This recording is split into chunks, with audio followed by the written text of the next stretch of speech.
What is up, fight fans, and thank you for tuning in to another episode of Circlewood MMA. Once again, we've had another very eventful week in the MMA world. We just had a big fight card on Fox headlined by two of the best strikers in the women's bantamweight division in Holm and Valentina Shevchenko. It was a close fight with Valentina pulling out the decision victory, and Valentina looked great, man. She just had all kinds of counters for Holly, and she's landing some big takedowns, and I think she will be the next person to take on Amanda Nunes for the Bantamweight Championship. They have fought before, and Amanda did win the decision, but, you know, that was a 3-round fight. I just wonder if a 5-round would go any different. Now, I feel so bad for Holly right now. You know, she was just previously on top of the world. She became a household name after knocking out Ronda Rousey. And then in her first title defense, she lost her belt against Miesha Tate, and now she goes out and she just lost her second fight in a row against Shevchenko. And, you know, she's a great fighter, and I just really hope she rebounds from these losses. Now, in the co-main event, we had two lightweight contenders in Edson Barboza and Gilbert Melendez. Edson pulled out the decision, but, man, he looked great.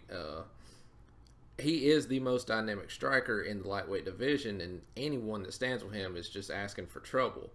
He picked Gilbert apart and landed so many big shots, man. He tore Gilbert's legs up, and in the second round, Gilbert could barely stand on his front leg, and man, he was just eating him alive. And Edson now, you know, in back-to-back fights, he just beat the former Strikeforce lightweight champion, and in the fight before that, he beat Anthony Pettis, which is the former UFC lightweight champion. And you know, that's just some big notches in his resume, and he might be getting a title shot soon. I don't know the lightweight division. You know, it's kind of, there's a lot of people at the top, and maybe he might get Rafael Dos Anjos. That'd be a good fight, I think. Now, Felice Herrig, she returned, and she had a long layoff, and she came out, and she looked great in the first round, and she won in the first round by rear naked choke. And, you know, she said that she was going through a lot of mental and physical issues, and it's really good to see her back and pull out the win like she did.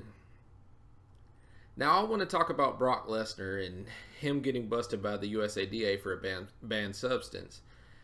I find it kind of funny because before his fight with Mark Hunt at UFC 200, you know, Mark Hunt was accusing him of being on steroids, and, you know, Brock Lesnar was just blowing it off, and he was like, you know, I'm just a jack white boy and deal with it, you know. And man, then he goes out and gets busted after all that, and I really don't know if he planned on fighting anymore. I kind of think, you know, he just didn't care and just wanted to go out and get the win and wanted to take that multi-million-dollar payday and just, you know, be juiced to the gills and tell him to kiss his ass and go back to the WWE or something. But, you know, either way, he just, after 5 years, you know, I think it was 5 years since Brock's fought, and, you know, he hasn't been training for a fight, and he goes out there and beats a top contender in Mark Hunt. And you know, if he wanted to keep fighting, and if he didn't do the, you know, get busted by steroid, you know, busted by the USADA, then he very well could have been in title contention. You know, I want to say he probably would have been like a fight away from getting a title shot, but, you know, I guess he's going to go back to the WWE. I don't know what his plans are, but I guess we'll see.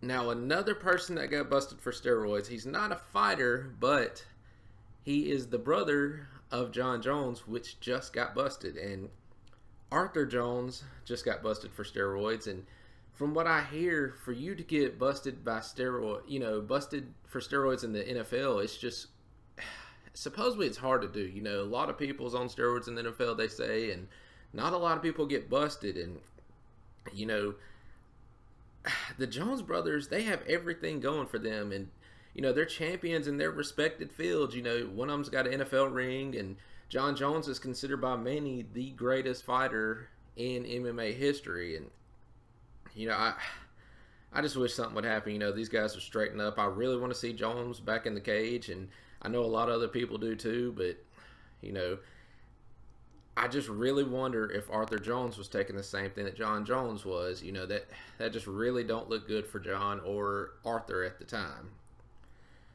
Now, speaking of the USADA, it is reported that Chael Sonnen has put himself back in the USADA testing pool. Anyone that knows me knows how big of a fan I am of him, and man, I really hope I get to see the American Gangster back in the octagon, but we will see. Well, Bellator had an event, and the biggest highlight of the night was Michael Venom Page versus Cyborg Santos. It ended in a crazy highlight finish with MVP throwing this crazy flying knee, and it landed right in between Cyborg's eyes, and it caved his skull in. And there was actually a huge dent in the middle of his skull. It was really crazy. And this is just to say how big this Pokemon craze is getting. Michael Venom Page, he celebrates literally caving a man's skull in by throwing a Pokeball at him while he's laying on the ground holding his head, And I don't know, it was crazy.